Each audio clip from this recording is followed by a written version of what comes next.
Bonjour à tous, je suis ravie de vous retrouver pour cette deuxième semaine du défi 21 jours pour vivre plus sereinement les difficultés et cette période de changement.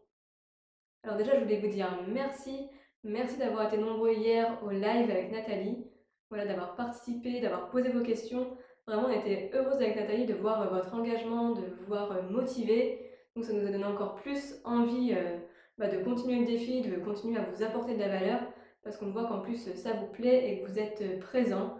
Donc voilà, vraiment un grand merci pour votre présence.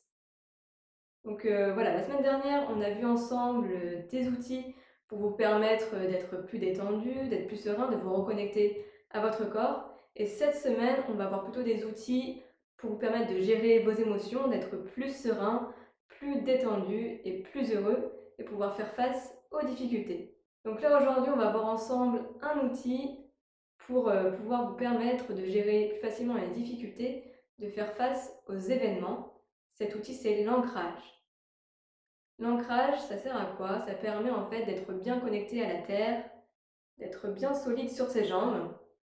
Ça va vous permettre en fait de vous sentir plus stable physiquement, d'être plus stable du coup psychologiquement et émotionnellement, d'être moins influençable, déstabilisé par votre environnement, qu'il soit extérieur ou intérieur. Ça vous permet de vous sentir plus puissant, plus solide, d'avoir plus d'énergie et donc du coup de faire face plus facilement aux difficultés. Alors, quelques signes que vous n'êtes pas ancré, pour savoir un petit peu où est-ce que vous vous situez. Alors, quelques signes, donc déjà, ça va être si on a tendance à vous dire que vous êtes souvent dans la lune, que vous êtes beaucoup dans vos pensées, ça peut être un signe que vous n'êtes pas ancré.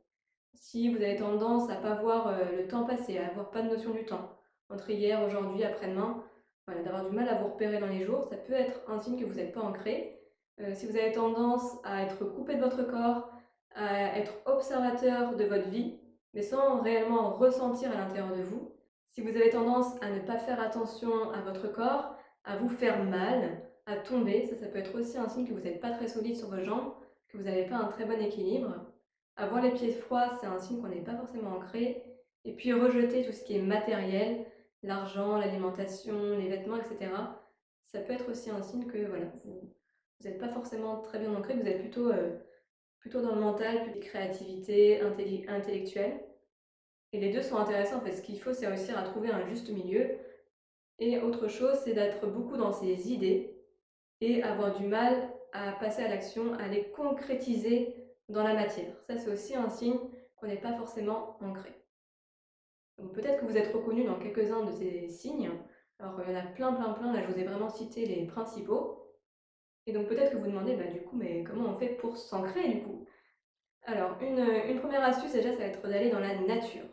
Ça c'est vraiment important parce que la nature, c'est vraiment revenir à l'origine, à l'organique, à l'essentiel, hein, c'est l'origine d'où on vient en fait, hein. Nous on vient de la nature et c'est vraiment se reconnecter à ça. Parce que là aujourd'hui, ce qui fait qu'on n'est pas ancré, qu'on est un peu déconnecté, c'est parce qu'on vit entouré de béton. Des fois même on vit dans des maisons, on vit dans des appartements, voire très haut, voilà, donc du coup on est très loin du sol. Donc du coup on n'est pas du tout connecté à la terre. Et donc voilà, c'est pour ça que c'est important de retourner à la nature. Et voilà, je pense que si j'avais une assemblée devant moi et que je vous posais la question, levez la main ceux à qui ça fait du bien d'aller dans la nature, je pense que j'aurais la majorité des personnes qui lèveraient la main. Parce que dans la nature, on est bien. La nature, ça permet de se ressourcer, ça permet de retrouver sa sérénité.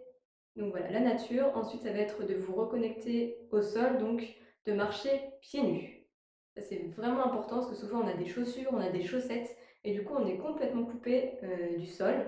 Donc là, je vais vous inviter les jours qui arrivent à enlever vos chaussures, enlever vos chaussettes, quelques temps par jour, là, ça peut être un petit quart d'heure, une petite demi-heure, et vraiment marcher en ayant conscience des sensations sous la plante de vos pieds. C'est vraiment important pour vous reconnecter à la terre. Et ensuite, ça va être d'être présent, de vivre vraiment le moment en étant en état de présence, et pas en étant dans vos pensées. Vraiment revenir sur votre respiration et être dans l'ici et maintenant. Et ensuite, dernier exercice pour pouvoir vous ancrer, ça va être d'imaginer que vous êtes un arbre. Alors, peut-être ça peut vous sembler bizarre, mais moi j'aime bien modéliser la nature, je trouve que Je trouve qu'elle est vraiment inspirante, la nature, parce qu'elle arrive à se régénérer à chaque fois, peu importe ce qu'on lui inflige.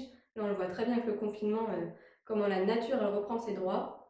Et du coup, quand vous regardez un arbre, s'il y a une tempête, eh bien, l'arbre, il a tendance à suivre le mouvement, en fait, à suivre la tempête. Tout ça parce qu'il est bien ancré.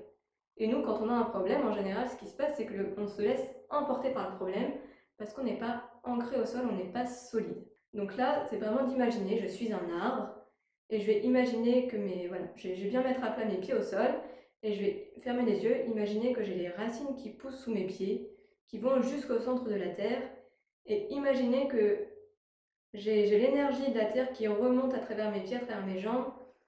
Voilà, quand j'inspire, voilà, je sens l'énergie qui remonte dans mon corps et à l'expire, je sens mon corps qui s'enfonce un peu plus dans le sol, qui s'ancre un peu plus, qui va jusqu'au noyau de la terre. Mes racines, elles s'allongent jusqu'au noyau de la terre. Puis à l'inspire, je sens cette énergie qui remonte. Et vraiment vous amuser à faire cet exercice, voilà, de visualiser cette énergie qui monte, qui descend, de sentir vos racines qui s'allongent et à la fin de l'exercice, de sentir ce qui se passe sous vos pieds. Si vous êtes bien ancré, vous allez sentir comme si vos pieds étaient collés sur le sol, peut-être sentir des petits pétillements sous vos pieds. Ça voudrait dire que vous êtes bien ancré. Et donc vous serez plus solide dans votre quotidien. Voilà. Après, voilà, il y a plein d'exercices, plein d'astuces. Moi, c'est vrai qu'en cabinet, j'ai tendance à donner pas mal d'outils pour ça, parce que je trouve que c'est vraiment quelque chose d'important. Bon, là, voilà, on est sur Internet, sur YouTube. Je ne vais pas faire des vidéos trop longues, mais voilà, déjà avec les astuces que je vous ai données, vous allez pouvoir déjà améliorer votre ancrage. Et comme d'habitude, je vous invite à partager, à liker, pour que YouTube sache que déjà c'est un contenu qui peut être intéressant, et puis pour qu'il y ait encore plus de personnes qui puissent profiter de ce défi, et puis à exprimer dans les commentaires voilà, ce que vous avez ressenti, vos remarques, vos questions. Moi, me ferai un plaisir d'y répondre. Et puis je vous dis à demain pour une nouvelle vidéo. Je vous souhaite une excellente soirée, une excellente journée. À demain.